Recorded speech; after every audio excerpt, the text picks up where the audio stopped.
How proud of Fawn Weaver are you guys? So she actually created Uncle Nearest, and apparently the distiller who taught Jack Daniel the secret to making great whiskey was formerly enslaved. And so she created this whiskey with that in honor of this master distiller. And then 7 years later, it's $1.1 billion in revenue. Yes, I've been seeing like Fawn Weaver, Uncle Nearest, hearing about it. And then so she got on my radar, but I've actually been really paying attention to how she's doing her business. She's the largest property owner in it's not Champagne province, but it's one of the historically oldest and best land in France to produce wine. And she owns one of the largest, she's the largest landowner in that area. So not only is she, doing her business and actually distilling, right? She's also providing some of the best spirits by having some of the best land in the world. It's whiskey. And I know when we were in Kentucky, they talk about the age of the barrels and how that makes the difference between it being something that's amazing or something that's just regular market. And that's something that has to do with what makes her recipe so incredibly good. Has anyone here ever tasted it? I actually have not, and I'm in a whiskey club. You know what? That is the next thing we're gonna have to do. That's crazy talk. We're gonna do Uncle Nearest. We've talked about it, but we're gonna put Uncle Nearest. I mean, she actually is the first. Her brand is the first Black woman-owned brand to reach unicorn status. So we need what? We need our snaps, guys. Two snaps. Oh, snaps. Go snap. I said two snaps. You didn't tell me you were in a whiskey club. What in the who? Wow. I know, it's bizarre. They were nice to me because I'm the only one who doesn't like whiskey, but yet I'm in a whiskey club. You're anti-whiskey club participant member. Okay, absolutely fascinating. I love it. So what is also exciting is you just think about navigating that space. And there are companies that have legacy that are passed down from generation to generation. So for her to do this in 7 years is absolutely, it's like a miracle. It's 2022. No, 2022, they exceeded $100 million in sales. Or is it 150? $100 million in sales. And just like you said, in a short amount of time, it is mind-boggling. But it really just shows, right, the worth of African-American women, how much we bring to the table in business deals. Give us a chance, right? Now the brand is worth 1.1 billion. Her 40% stake makes her worth 480 million. How about that? So that we need to get into the whiskey games. People here because I know we've got all the other games. So this is exciting. Also, what's interesting to me is that Fawn Weaver has been married since 2003. It's not so much the marriage, but it's more so a power female who is able to keep a marriage together. Because usually when you see a woman who's a CEO or is managing a major company, it's just there are these expectations and roles that are expected of these women to also be the homemaker and all that other stuff. So it's really interesting. She's married to Keith Weaver since 2003. So I just have to say hats off to just keeping a relationship together in that environment. Absolutely. And also honoring our history. I have to thank her she made me go back and look up Jack Daniels, look up the history of Uncle Nearest, the distiller. And I'm thankful that her homage made me a more informed person. Agreed. And the fact that she went back 1856 and he was unknown. And she was able to bring this back to life and become one of the most prolific people within the industry. It's pretty cool. All right. Never say never, guys. You guys have to check out her TEDx because it's about an argument-free marriage. So I'm just saying her TEDx is a thing. Yeah, check that out.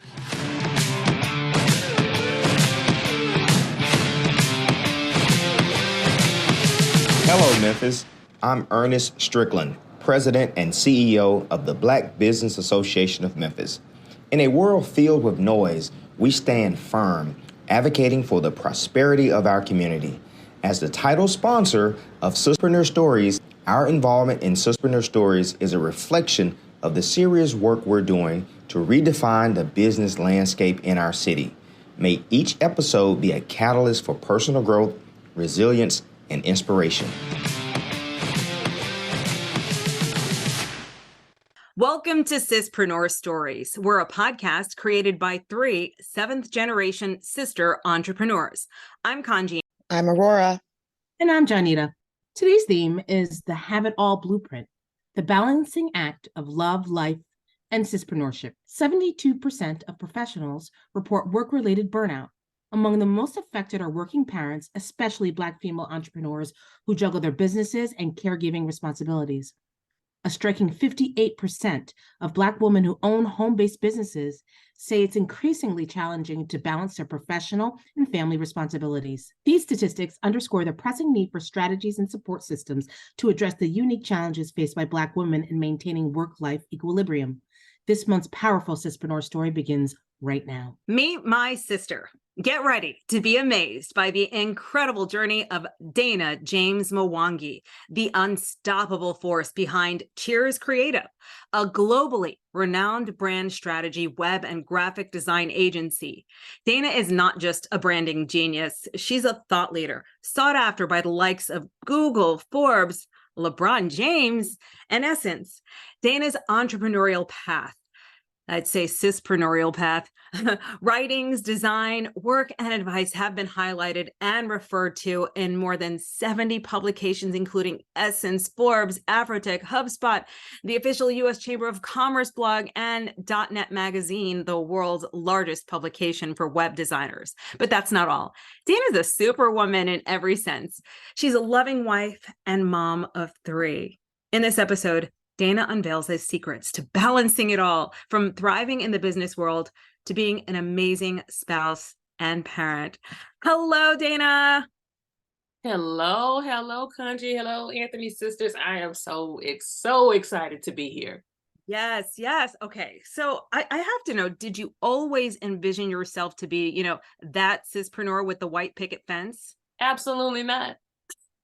Absolutely not. Honestly, when I got out of college, I was a single mom. My son was one, and my only goal at that point in time was just to make sure I graduated from school, got a job and, apartment, and just became self-sufficient. And I was so happy when I did that. It was one of the most proudest moments of my life. I proved to myself that I could do that. And it wasn't until I got into corporate that I even figured out or discovered what an entrepreneur was. We're talking, right before 2010. So I'm learning what that is and learning that I'm thinking maybe I can do this. And then I started, thinking about other ways that I could, share my expertise. Okay, so wait, you're in corporate America. Okay, where are you? And then what made that moment when you went from corporate America to Sispreneurship? So in corporate America, I've done a lot of graphic design stuff. I've done package design for houseware items. So I've paid my dues, okay? So you're talking about doing package design for hangers, dryer balls, hampers, all the things that you see in all the major retail stores. I've done them, okay?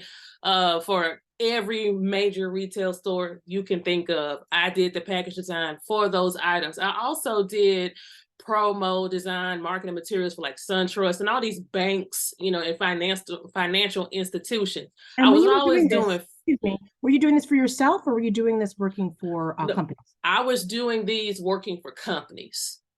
Mm-hmm. And I had freelance practice on the side.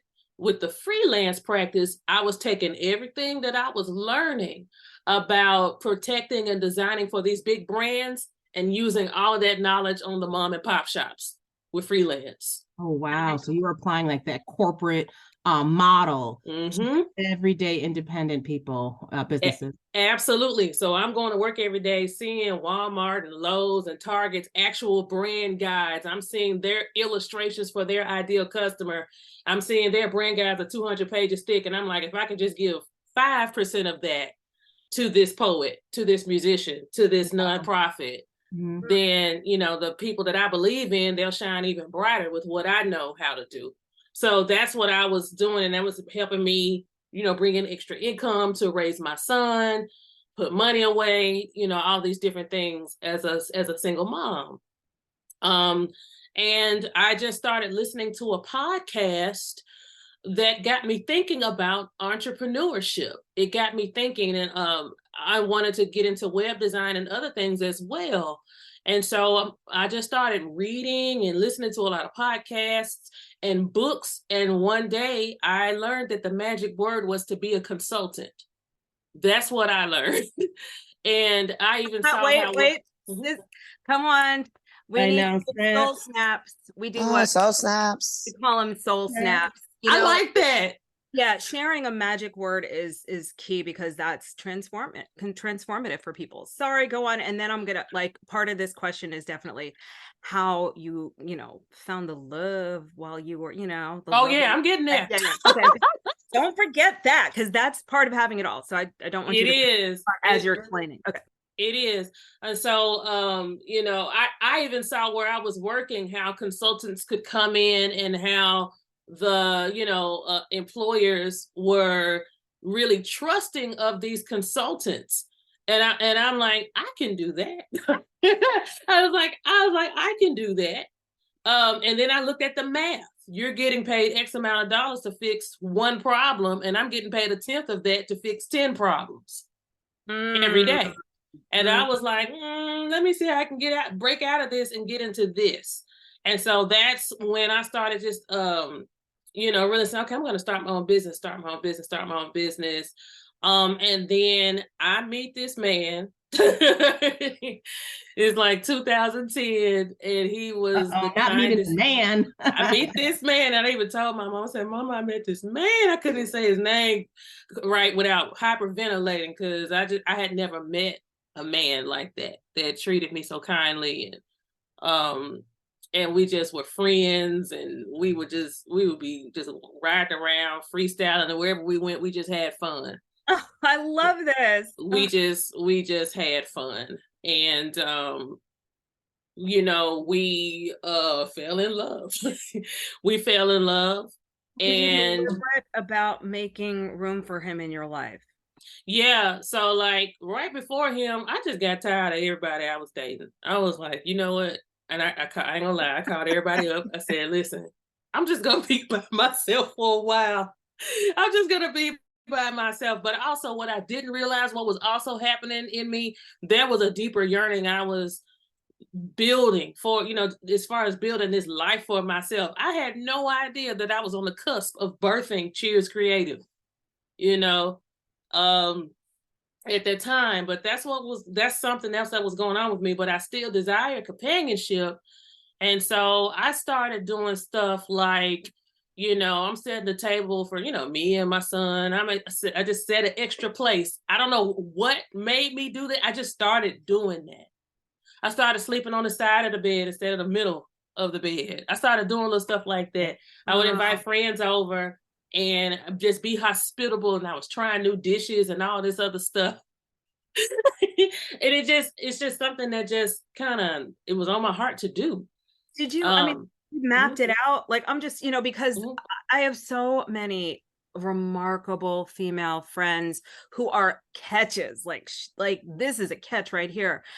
But you're saying you literally made a setting at the table and slept on the other side of the bed. Like, and that's something that I did. It's a, you know what I think I got that from. I remember hearing Steve Harvey, his grandmother was telling him, you want a new car, but you didn't get rid of this busted car you have in the driveway. And he got rid of that busted car, cleaned the driveway up, you know, showered it down or whatever. And within a few days, he had a new car simply because he made room for it.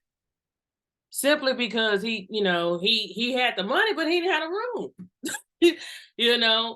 And so I don't know, something about that just clicked, and that's my particular story. You know what? That kind of brings us on to the next question. Mm-hmm. So what are your strategies for balancing work life and sisterpreneurship, especially with the new man around? Oh yeah. And let me tell you something, that's on the job training right there. That is definitely on the job training. What I had to do early on, and I will tell you this, because my husband and we got married, and we decided very early on we were going to decide what our roles would be, even if they were unconventional. Okay, so we really hear that. Yeah. So what will you be doing as a husband? What will I be doing as a wife? Then we, became pregnant with twins. So what's a good mom? What's a good dad? Well, how are we going to raise these kids? And we did things in a lot of very unconventional, ways. And I'll even put it like this. I used to cook all the time, but my husband is a master cook. I have not cooked since I have been with that man. Oh, Janita. No, I get it. I know I don't cook either. Yeah, but you know what? And I had to let go of that and be okay with that, because I'm somebody who used to cook 2-3 times a week to now I don't even know where the pots and pans are. I don't know what drawer they are in. You know what I mean? But I'm also doing something else from, remotely and from home. I'm building this business and doing great things from my house. Like it's all unconventional. It's all not what the typical roles of a husband, wife, mom, and dad would be. And we have to have constant talks with each other to remind ourselves, okay, this is what we're doing. This is what, is going on. Yeah. And in that vein, like you said that, you were unconventional, you said it was a bit of a struggle for you, and like, did you guys define it together, or was it like, did you know going in that you were going to have this person who's like, listen, we can work it out? Because a lot of times, you can meet someone and they have their own, ideas about what relationships look like and what parenting looks like. Was this something that you sort of had this equality, like the way you saw it? Well, it was a lot of stuff we had to do together, and there's a lot of self-work I had to do on my own, because the way that I was running my, just running a business and raising kids and just the life I have is not like the life of anybody else in my family or anybody else that I was around. So there's a lot of self-talk, but then there was a lot of talk. So of course, with my husband, we would sit and we would have meetings like, okay, we're gonna do this and this and that. But of course, in the thick of it, you have to remind each other, okay, this is why we say we doing this like this, because in the thick of it, it's easy to just kind of forget or just, kind of get numb to just, building this thing and doing these things. And I have my husband's blessing to tell a couple of things. It's been a learning curve for him too. I'll give you an example. My husband was, he's always applying for jobs, even though he always, he's always in the market. And he got invited to do this managerial role in Nashville. Okay. And I saw how much they were paying, and I was telling him, I said, this is great. I said, but I need you to listen to me. Wow. Just consider this. I'm working on something where I'll be the type of money I'll make from this passive income product. It will more than make up for the pay increase that you have. And what's going to happen is I'll actually be able to take this money and throw it into your business ventures that you want to start. And I said, I asked him, I said, please trust me on this. Today's business tip is sponsored by Udl, connecting merchants with nearby consumers. Kanji here with today's business tip. According to the Harvard Business Review, 94% of professionals work more than 50 hours per week, often leading to burnout. A helpful tool to better manage your days is the Eisenhower Matrix. Draw a 4-square grid. Label the top left do, right plan, bottom left delegate, and the right square delete. First, identify tasks as urgent and important in the to-do square. Important but not urgent in the plan square, urgent but not important in the delegate square, and not urgent and not important to the delete square. By categorizing tasks, you can focus on what truly matters and reduce time spent on less critical activities, leading to a more balanced and productive lifestyle.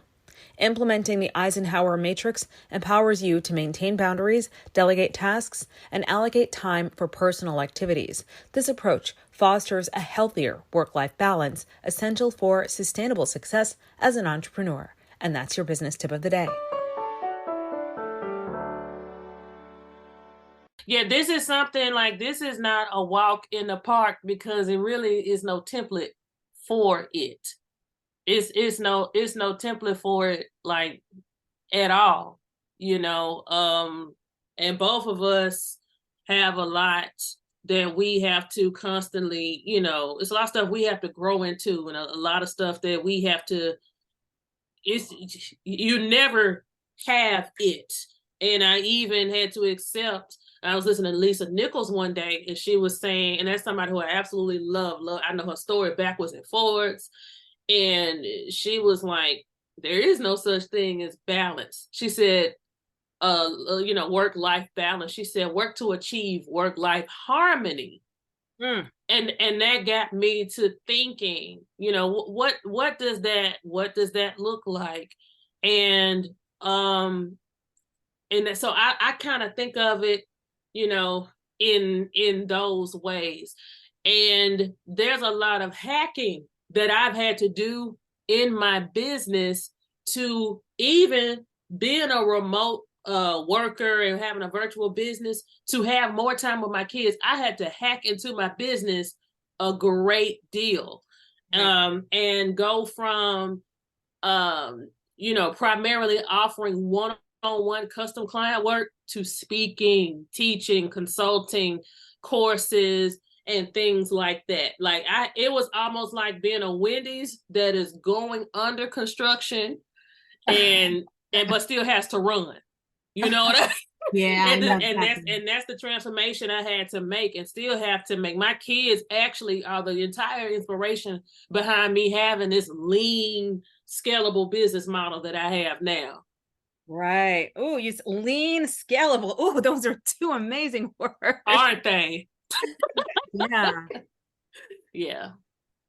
So how do you maintain focus of these various roles without feeling overwhelmed? I feel overwhelmed quite a bit. I will be honest with you. I go to therapy weekly, and I wish it is something I had done. I started my business when I was 28. If I had known better, I would have went into therapy then. To keep from feeling overwhelmed, I literally have to breathe it out every day. And I always have to tell myself as well, things are coming up, and people want things, and they want it, inquiring because you are successful. The traffic is coming because you're doing what you're supposed to do. So the work doesn't end, but that's a good thing. But you can still put boundaries in your life every day. And I will say, setting boundaries, period, in my life and in my business is one thing that really gets rid of a lot of anxiety. I have very tight. I was just going to ask you the same question, I swear, and be like, how do you feel like, give us a specific instance where like boundaries made a difference in. I'll give you an example. Even just saying, and this is simple, people think it's some big old project you got to do to set boundaries. But I put it like this. I started out, working all the time. I said, you know what? And I looked at things, because when you're in the business, you don't realize you're not at point A no more. You're at point D, E, F, or whatever. You don't have to work the way you used to work. And I didn't have to work every day to have a good life. And I was like, let me try this. And I'm going to have a 4-day work week. I'm going to be off on Mondays. Good for you. I'm going to be off on Mondays. And what did that start with? Just simply going in Google Calendar and marking that day off as busy into eternity. Okay. just simply marking it off. And guess what? Income went up. Wow. Income went up. Then I said, hey, you know what? I had this idea. Why don't I go through the entire calendar for the rest of the year and mark off all the times that I'm going to be off? Holidays, birthdays, and just certain times in each quarter where I just need to sit and receive downloads, because as a teacher, you have to constantly fill yourself up. That's actually part of the work as being a creative and a teacher. You got to get somewhere and get filled up, you know?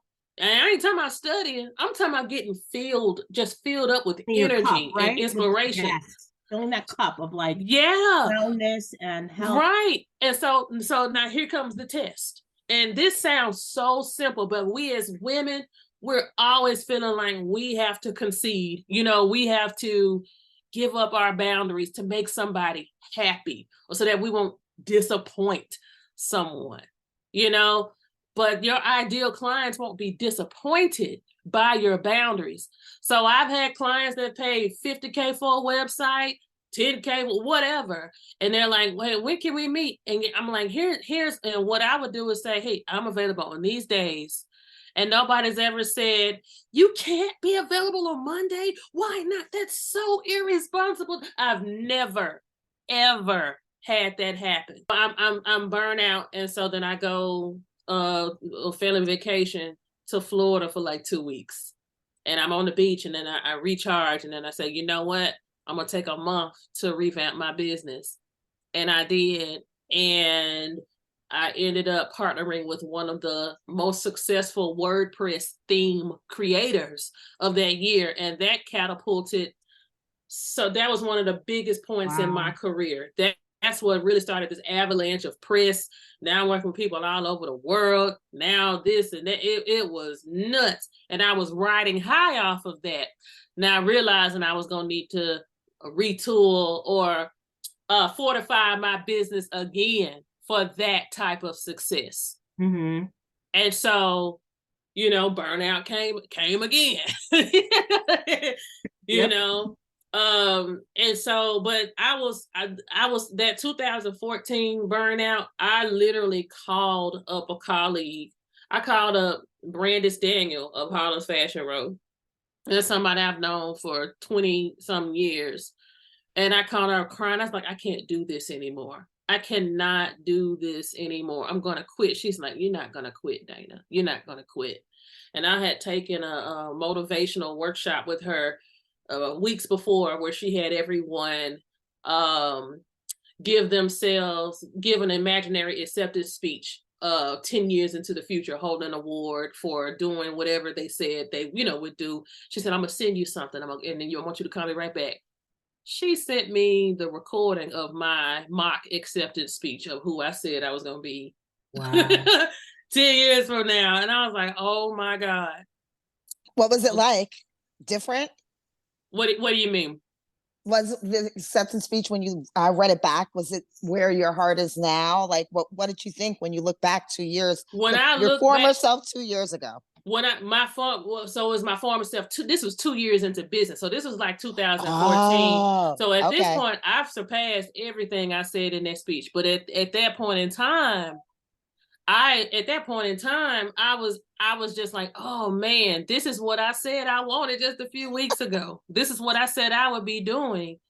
And it just made me, and it just made me calm down and be like, okay, don't quit, rest. Don't quit, rest. And so that's what I did. And that first bout of burnout taught me how to treat the other ones. That makes total sense. Mm-hmm. Mm-hmm. And so, you know, the thing is, things happen, you know, illnesses, children grow up, they have different types of emotional needs, just gets, you know, required of you. Things just change, you know, and then you have COVID happen.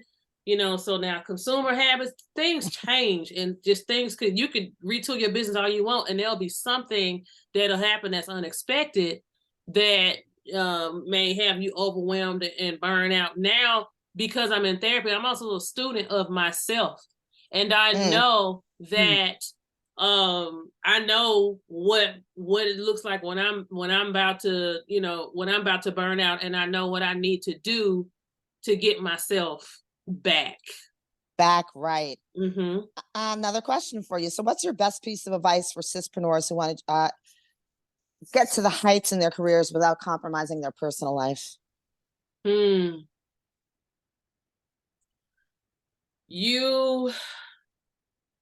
This is a very tough one. There's a lot of opportunities that are good and that are glittery. But I will say to you, you always want to go where the real gold is. Where the real gold is. When an opportunity is presented to you, I say, think about where will it help you get to where you really want to be in the long run. And how long do you want to, let's say it's this career, how long do you want to be there? Because sometimes maybe the goal is to be at this place for just a certain amount of time. You have to go in there remembering, okay, this opportunity is a tool. This opportunity is to get me somewhere else. When it comes to entrepreneurship, the thing is, you have so much control over what you can and cannot take. It requires a lot. I'm gonna be honest. It requires a lot of prayer. It requires a lot of discipline and discernment. Just growing the discernment to only involve yourself in things that align with the type of life that you want to have. And I know if I'm looking at something that's a quick cash injection, I may get a quick cash injection, but it may end up taking me off my life's course. Oh, yeah. So that's one thing I do for myself. Like, will this help me? If I do this, will I regret it 2 months from now? Will I regret it 2 months from now? And so, I hope that I'm answering this question. Because 100%, yes. You answered it plus, and I appreciate that. Go ahead, Dana. Yeah, go on. No, what were you going to say? Because I was going to say the truth is, no matter what you decide to do, you're going to compromise something. So we don't compromise our values. We don't compromise who we are. We don't compromise on the future and the things that we're supposed to do in this world. Like, we don't compromise that. But when it comes to methods and how we're going to get there, there's a lot of things we need to consider some flexibility on some of the methods. And I think a lot of times we're too tight on the method. We're too tight on that. And some stuff I just think you want to kind of be accepting or open to different ways of doing things, if that makes sense. I could do this all day. Dana, you have to tell people how they can follow you, follow your business, contact you. Yeah. I am everywhere at Dana James Mwangi, Mwangi. I have a YouTube channel. I'm acting a fool. I love TikTok. I ain't really acting a fool on there. I'm on there giving tips and just talking and stuff. I'm on Instagram. And I'm everywhere. My business is everywhere at Cheers Creative. And if you sign up for my email list, then you'll know about the next workshop I have, because I teach branding tips, but I teach them in a way to where I get you to get the confidence to follow through on the brand strategy. And so, that's what I teach. That's what I do. And I'm literally happy to help people just take bolder moves in their business. Love that. So I just wanted to say this has been phenomenal. Thank And you. I just wanted to lighten up the conversation a little bit. This is something we do at the end of each podcast. Okay. You know, we got to end on a good note, a little laughter. So these are just 3 quick, fun questions, and we need 1-word answers. Are you ready? Yes. Okay.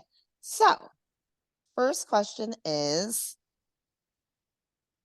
if you could have dinner with anyone, either alive, Kanji, or dead, with any historical figure, who would it be and why? My first mind went to Michelle. Ooh, Michelle Obama, and why? It's not just because of what she was able to accomplish. It is because a lot of the things she said about her relationship with her husband resonated with me. Yeah. And it's like, you are a person who has these accolades and these things going on in your own right. How did you be? I would literally just ask her questions, and I mean, I've got her book, I've read, I've looked at her, her documentaries and all those things, but I would just like, how did you not lose yourself? How did you? Because that's something I needed to know, early on. Because I'm just learning new things about myself right now that I didn't know, So like, how did you not lose yourself, and how did you, just what was that balance like for you, and then also how did you overcome being a Black woman in a space where you're underestimated, but you're the smartest person in the room. How did you do that? Yeah, those are the type of questions I would ask her.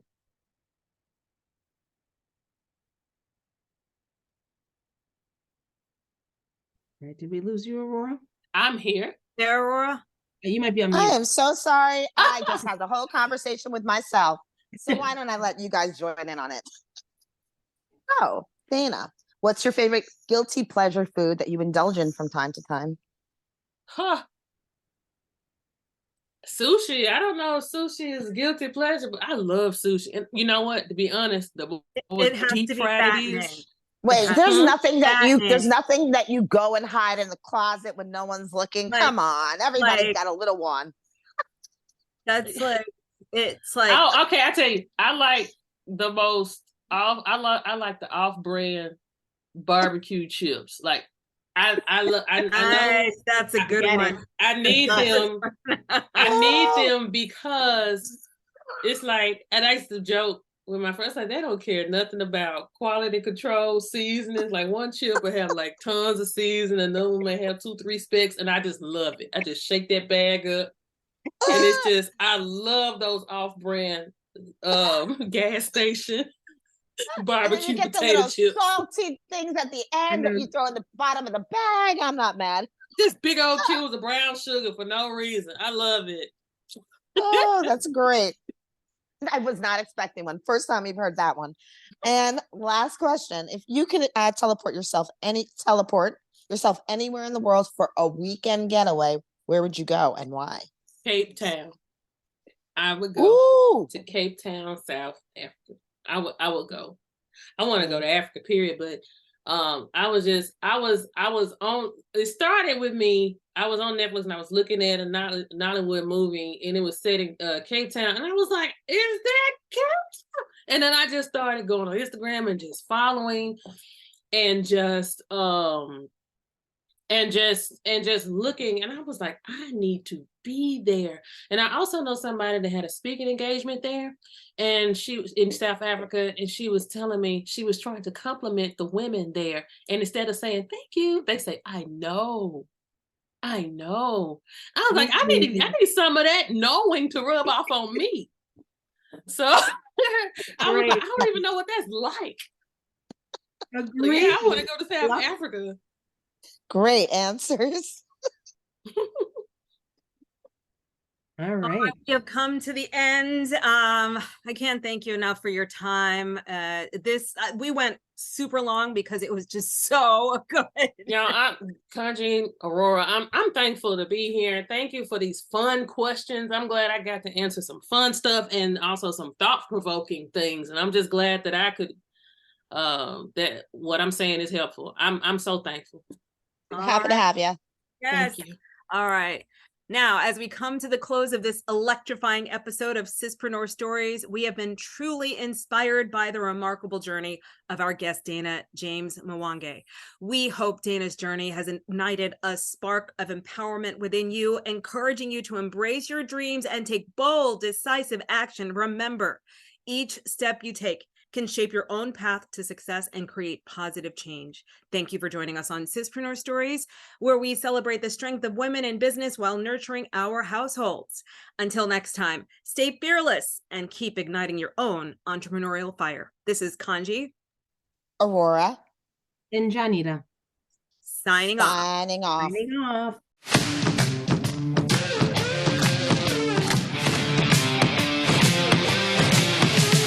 This is Ernest Strickland, President of the Black Business Association, proud to be your title sponsor on this empowering journey with Sispreneur Stories.